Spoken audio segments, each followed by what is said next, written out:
Bhaktir Bhavati Naishtiki. So continuing with the discussion on Srimad Bhagavatam, Canto 4, Chapter 14, the story of King Vena. Text number 14 onwards. Munya uchuhu nripvarya nibodhya tadyate vigyapayam bho ayu shri bal kirtanam tavat vivardhanam. So all the sages, they got together and they went to Maharaj Vena to give him the good counsel, to talk to him, to try to rectify him. Well, let's see what they are saying here. The great sages said, "Dear king, we have come to you, to give you good advice. Kindly hear us with great attention. By doing so, your duration of life and your opulence, strength and reputation will increase." According to Vedic civilization, in a monarchy, the king is advised by saintly persons and sages. By taking their advice, he can become the greatest executive power, and everyone in his kingdom will be happy, peaceful, and prosperous. The great kings were very responsible in taking the instructions given by great saintly personalities. The kings used to accept the instructions given by great sages like Parashar, Vyasadeva, Narad, Deva, Lasit. In other words, they would first accept the authority of saintly persons and then execute the monarchical power. Unfortunately, in the present age of Kali, the head of government does not follow the instructions given by the saintly persons. Therefore, neither the citizens nor the men of government are very happy. The duration of life is shortened, and almost everyone is wretched and bereft of bodily strength and spiritual power. If citizens want to be happy and prosperous in this democratic age, they should not elect rascals and fools who have no respect for saintly persons. Very strong purport. But the problem in this day and age is it's not just the saintly persons. It's the citizens. Citizens, they are Shudras, so they want to elect Shudras only, who rule like kings and who have no regard for saintly persons. In fact, they would rather get the saintly people killed, because if saints are killed, sages are killed, then there is no dharma and nobody to bother them. That's an unfortunate situation. Dharma acharitaha punsam vangmanah kaya buddhibhi lokan vishokan vitarati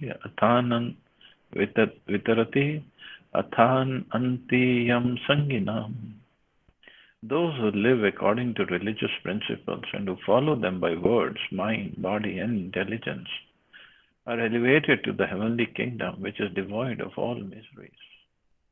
Being thus rid of the material influence, they achieve unlimited happiness in life. The saintly sages herein instruct that the king or the head of government should set an example by living a religious life. As stated in Bhagavad Gita, religion means worshipping the Supreme Personality of Godhead. One should not simply make a show of religious life, but should perform devotional service perfectly with words, mind, body, and good intelligence. By doing so, not only will the king or government head rid himself of the contamination of the material modes of nature, but the general public will also, and they will all become gradually elevated to the kingdom of God and to go back to Godhead. The instructions given herein serve as a summary of how the head of government should execute his ruling power and thus attain happiness, not only in this life, but also in the life after death. So, head of a government should set an example by living a religious life. But these days, political leaders, as soon as they get little power, just some power, they just want to live such a irreligious life, sinful life. They want to live off of the money. They just want to somehow siphon off from the public. And that's it. But one point they don't understand. Actually, they don't believe in the next life anyway, because for them, this is the only life, and let's enjoy it somehow or other, whichever way. But another point is, even if, suppose, a, a leader, political leader, or any person in fact, suppose he makes a huge mansion for himself, and then he buys two, three, four, five, 10 cars, and he has expensive clothes to wear, jewelry, and watches, and he eats luxuriously. But how much he can eat anyway? And then he goes around to different countries for trips and vacations and this and that. But even after he leaves, the mansion will be left here, the cars will be left here. Just like when this lady, Jayalalitha, when she died, so much of opulence. It was just left. That's it.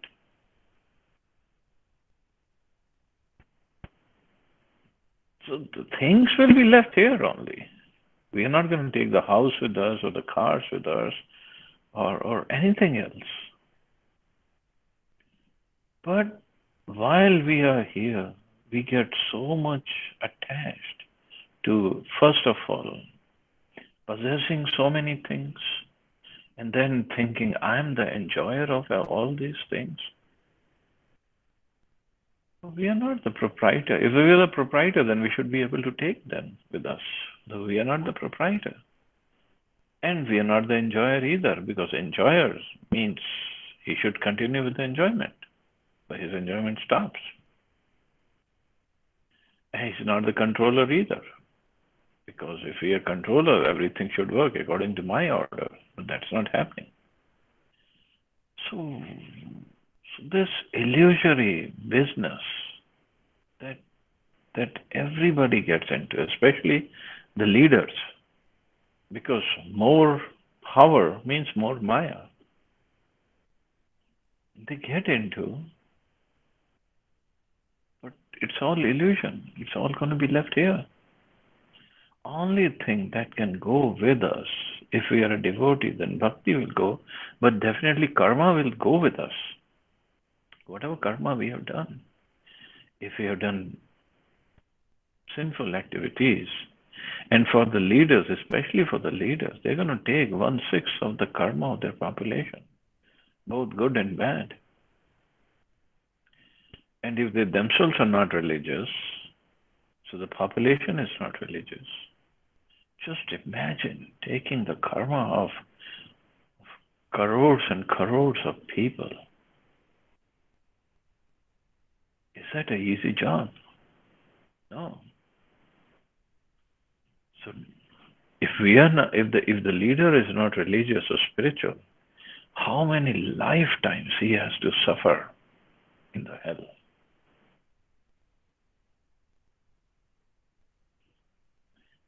But the thing is, because they don't listen, they don't understand this, they don't listen to any saintly persons.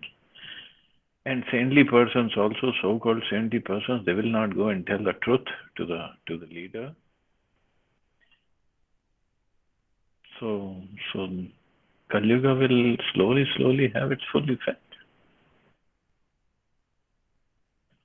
Sate ma vinashed vira prajanam kshema lakshana yasmin vinashte nripatir aishwarya davrohati.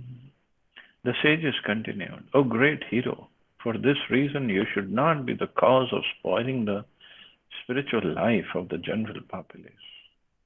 If their spiritual life is spoiled because of your activities, you will certainly fall down from your opulent and royal position. So if the spiritual life of general public is spoiled because of the activities of the king or the leader, he'll certainly fall down from the opulent and royal position. Formerly, in practically all parts of the world, there were monarchies, but gradually, as monarchy declined from the ideal life of religion to the godless life of sense gratification, monarchies all over the world were abolished. However, simply abolishing monarchy and replacing it with democracy is not sufficient, because the government men are religious. Is not sufficient unless the government men are religious and follow in the footsteps of great religious personalities. So that's a big if, unless the government men are religious. So whether it's democracy or monarchy, it's all going to be anarchy, nothing else. Rajana sadhamattebhyah choradibhyah prajanripa rakshanyatha balim grihan nihe pretya chamodate. The saintly persons continued, when the king protects the citizens from the disturbances of mischievous ministers, as well as from thieves and rogues, he can, by virtue of such pious activities, accept taxes given by his subjects. Thus, a pious king can certainly enjoy himself in this world as well as in the life after death. The duty of a pious king is described very nicely in this verse. His first and foremost duty is to give protection to the citizens from thieves and rogues, as well as from ministers who are no better than thieves and rogues. So this is his first and foremost duty. But these days, he cannot do anything because his ministers, as Prabhupada says, who are no better than thieves and rogues, they are the one who's making him the leader. So if they withdraw support, he won't be the leader anymore. So what is he going to do? What can you do? Formerly, ministers were appointed by the king and were not elected. Consequently, if the king was not very pious or strict, the ministers would become thieves and rogues and exploit the innocent citizens. It is the king's duty to see that there is no increase of thieves and rogues either in the government secretariat or in the departments of public affairs. If a king cannot give protection to citizens from thieves and rogues, both in the government service and in public affairs, he has no right to exact taxes from them. In other words, the king or the government that taxes can levy taxes from the citizens only if the king or government is able to give protection to the citizens from thieves and rogues. But nowadays it's exactly opposite. There is no protection and the taxes are going higher and higher just to pay to all the ministers. In the 12th canto of Srimad Bhagavatam, there is a description of these thieves and rogues in the government service. As stated, prajaste bhakshashyanti malecha rajanya rupina. These proud malechas, persons who are less than Shudras, represent themselves as kings, will tyrannize their subject, and the subjects, on the other hand, will cultivate the most vicious practices, thus practicing evil habits and behaving foolishly. The subjects will be like their rulers. The idea is that in the democratic days of Kali Yuga, the general population will fall down to the standard of Shudras. As stated, Kalo Shudra Sambhava, practically the whole population of the world will be Shudra. A Shudra is a fourth-class man who is only fit to work for the three higher social castes. Being fourth-class men, Shudras are not very intelligent. Since the population is fallen in these democratic days, they can only elect a person in their category. But a government cannot run very well when it is run by Shudras. The second class of men, known as Kshatriyas, are especially meant for governing a country under the direction of saintly persons, Brahmins, who are supposed to be very intelligent. In other ages, in Satyuga, Treta Yuga, and Dwapar Yuga, the general populace was not so degraded. and the head of government was never elected. The king was a supreme executive personality, and if he caught any ministers stealing like thieves and rogues, he would at once have them killed or dismissed from service. As it was the duty of the king to kill thieves and rogues, it was similarly his duty to immediately kill dishonest ministers in government service. By such strict vigilance, the king could run the government very well, and the citizens would be happy to have such a king. The conclusion is that unless a king is perfectly able to give protection to the citizens from thieves and rogues, he has no right to levy taxes from the citizens for his own sense gratification. However, if he gives all protection to the citizens and levies taxes on them, he can live very happily and peacefully in his life, and at the end of his life be elevated to the heavenly kingdom or even to the Vaikunthas, where he will be happy in all respects. So Maharaj Vena, this is the story of Satyuga. So when he was ruling, or it could be Treta Yuga, because Dhruva Maharaj had already ruled for 36,000 years. So even at that time, there were such kings who were not following the Vedic instructions properly. And that's why the sages had to get together and had to go and tell him that you should follow. And Prabhupada gives nice purpose telling about the government now, what they should do. And if they don't, they have no right to levy taxes. Taxes means taking money from the citizens for their protection, for their well-being, for the proper maintenance and administration. But if we're not administrating it properly, we don't have a right to levy taxes.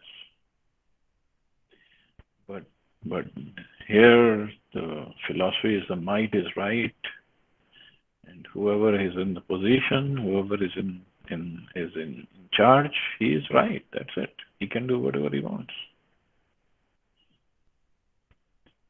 But if he does work properly, then Prabhupada says he can be elevated to heaven or even to Vaikunthas after this life. But there is no such concept in the minds of the leaders these days. So for them, heaven is, let's just enjoy the power right now, power, position, money, whatever we have, let's enjoy right now. Who cares for what is going to happen after death?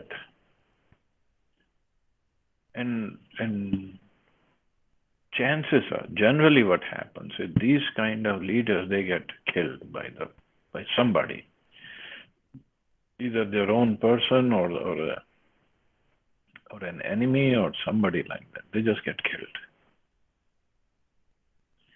Yasya rashtre pure cheva bhagwan yagya purusha ijjate svena dharmena janara varana shramanvitaha. The king is supposed to be pious, in whose estate and cities the general populace strictly observes the right system of 8 orders of Varna and Ashram, and where all citizens engage in worshipping the Supreme Personality of Godhead by their particular occupations. The state's duty and the citizen's duty are very nicely explained in this verse. The activities of the government head or king, as well as the activities of the citizens, should be so directed that ultimately everyone engages in devotional service to the Supreme Personality of Godhead. The king or government head is supposed to be the representative of the Supreme Personality of Godhead, and is therefore supposed to see that things go on nicely and that the citizens are situated in the scientific social order comprised of 4 varnas and 4 ashrams. So the king is supposed to implement this varnashram system and make the society follow this, strictly observes the system of varna and ashram, so that everybody, all the citizens are engaged in worshipping the Supreme Personality of Godhead by the particular occupations.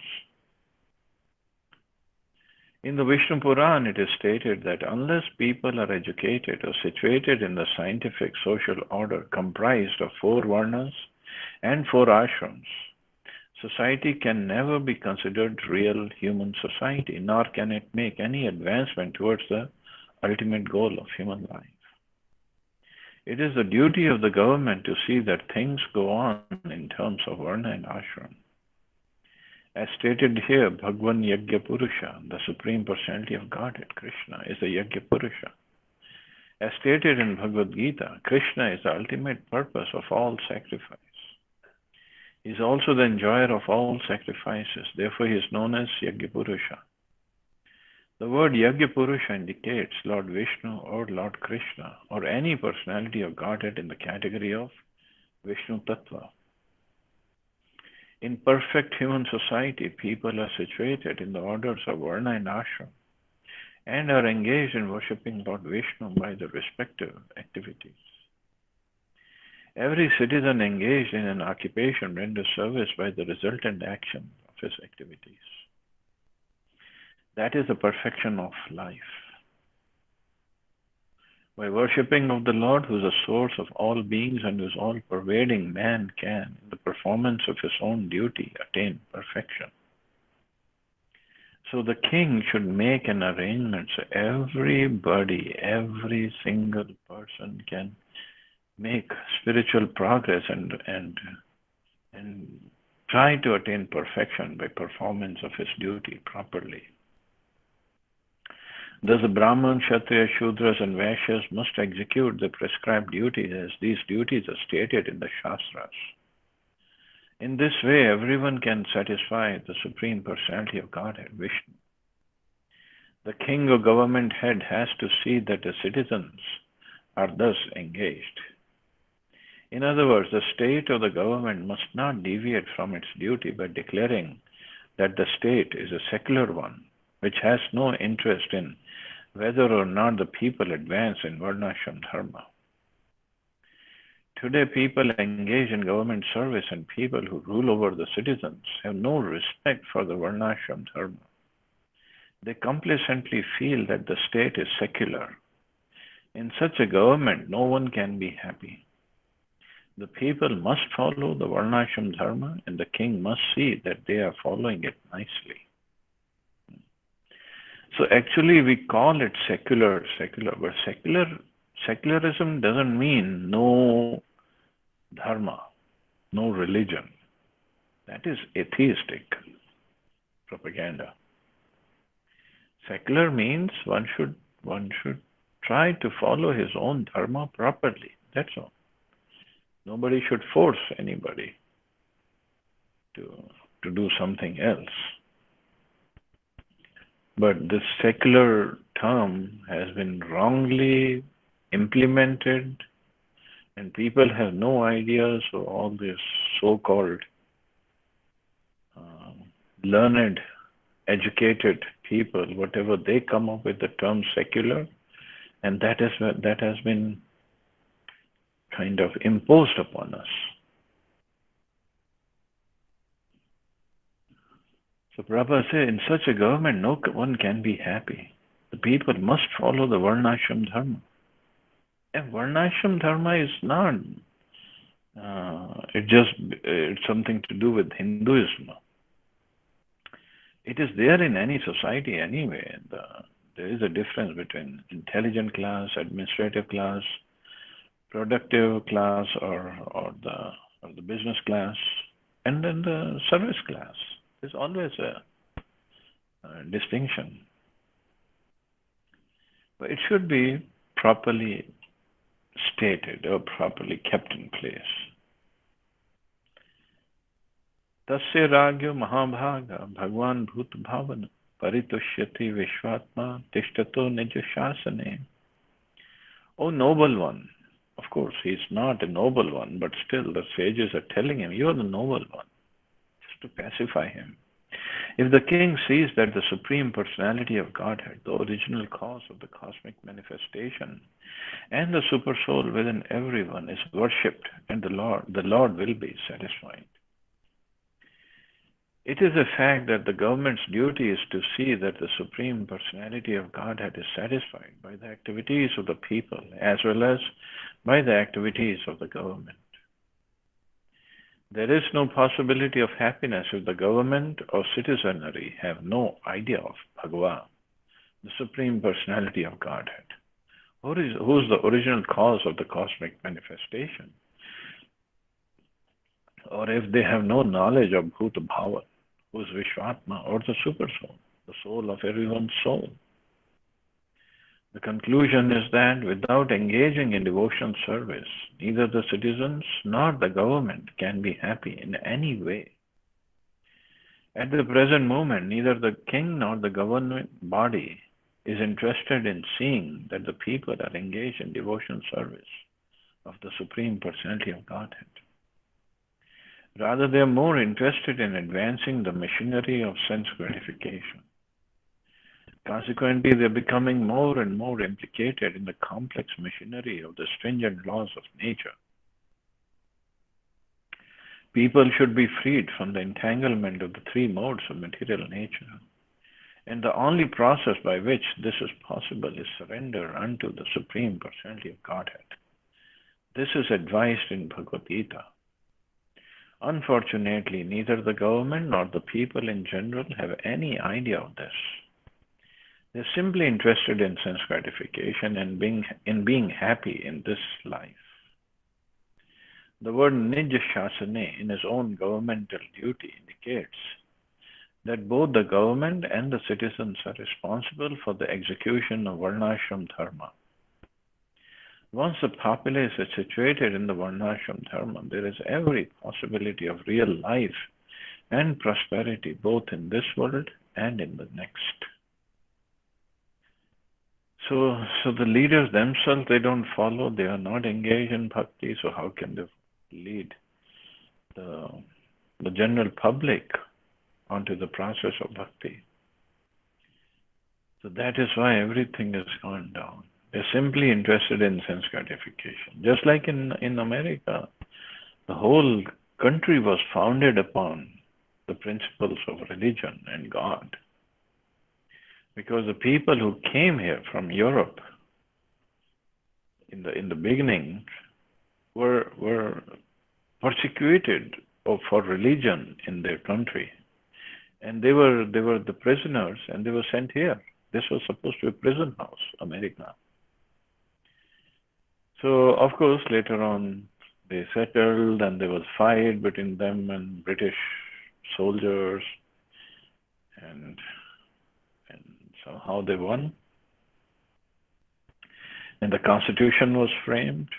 And in the Constitution it was, in God we trust. Even on the currency it was said, in God we trust, it was written. But these days, in so-called scholars and seculars and the liberals, they say we don't believe in God and it should not be on the currency or in the Constitution.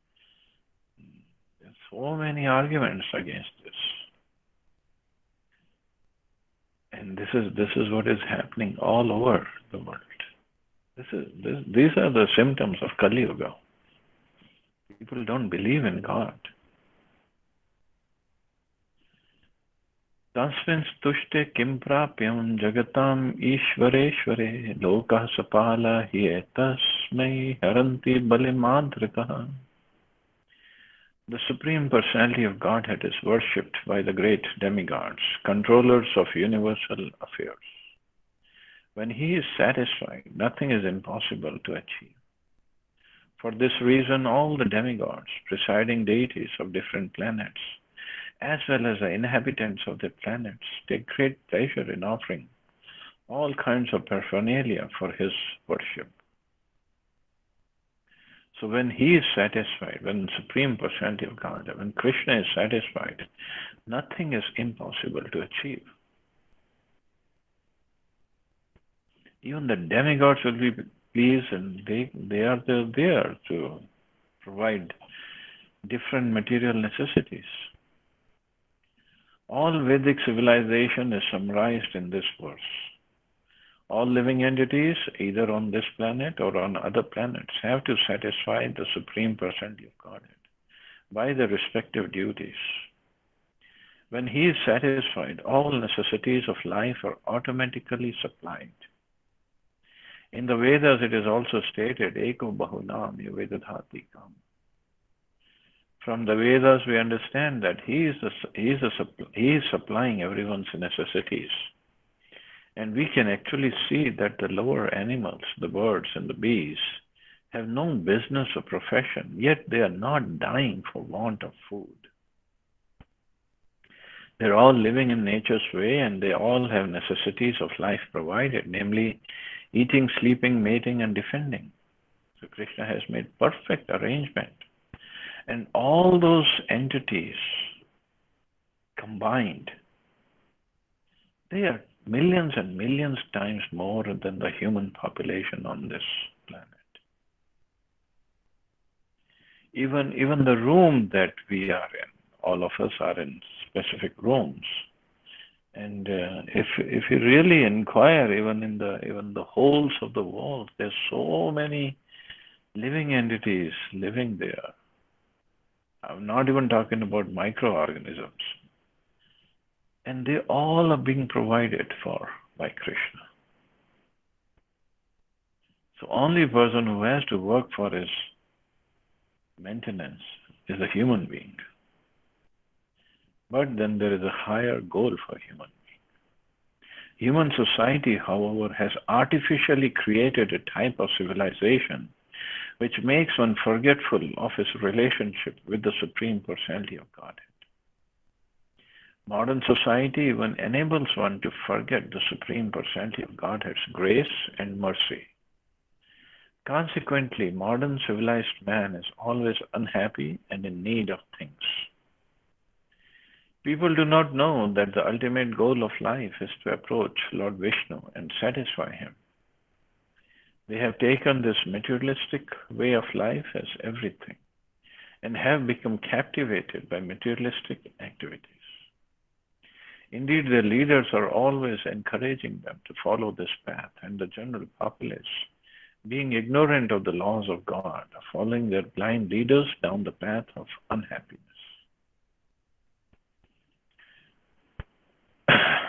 In order to rectify this world situation, all people should be trained in Krishna consciousness and act in accordance with the Varnashram system. The state should also see that the people are engaged in satisfying the Supreme Personality of Godhead. That is a primary duty of the state. Not the primary duty is to collect taxes or do all sorts of nonsense. The Krishna consciousness movement was started to convince the general populace to adopt the best process by which to satisfy the Supreme Personality of Godhead and thus solve all problems. So if Krishna is pleased, all the problems can be solved. But for that, public people have to become Krishna conscious. The leaders have to become Krishna conscious. And what are our problems anyway? Basically eating, sleeping, mating, and defending. This is what everybody is doing, and this is what everybody is worried about. And Krishna can supply, through demigods, unlimited amount of facility for eating, sleeping, mating, and defending. What's difficult for Krishna?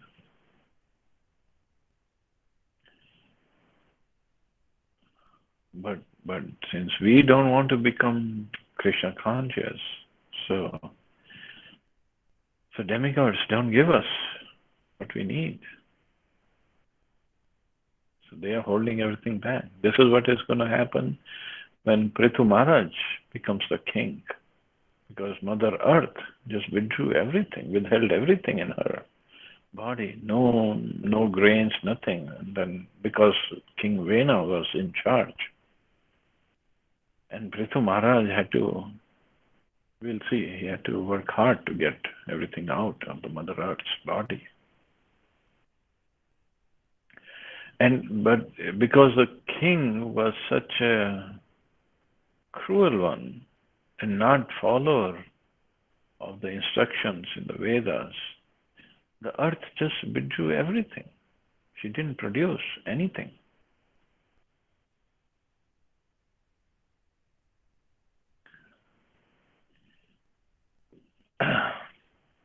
Tam sarvo lokamara yagya sangramaham traimayam dravamayam tapomayam yagyar vichitrar yajto bhavayate rajan swadeshan anurodhum arhasi.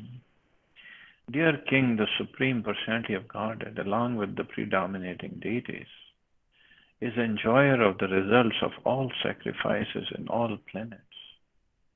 The Supreme Lord is the sum total of the three Vedas, the owner of everything and the ultimate goal of all austerity. Therefore, your countrymen should engage in performing various sacrifices for your elevation. Indeed, you should always direct them towards the offering of sacrifices. Yagyan yushmad vishay dvijatibhir vitayamanin surah kala hare svishta sutushta pradishanti vanchitam tadhelanam narhasi veera chestitum.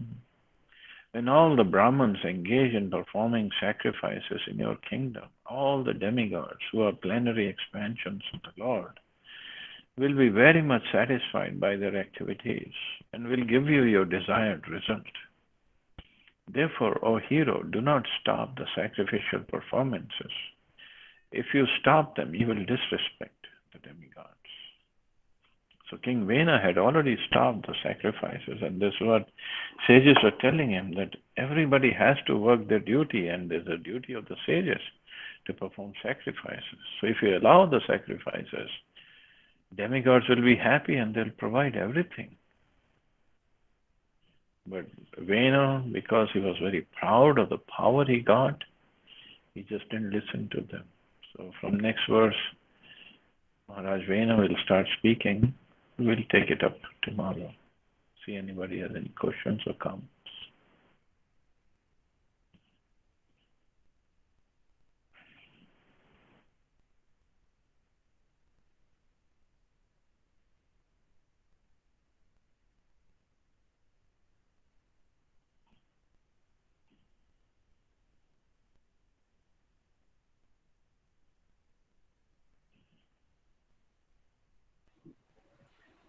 Hare Krishna. Thank you, Prabhuji.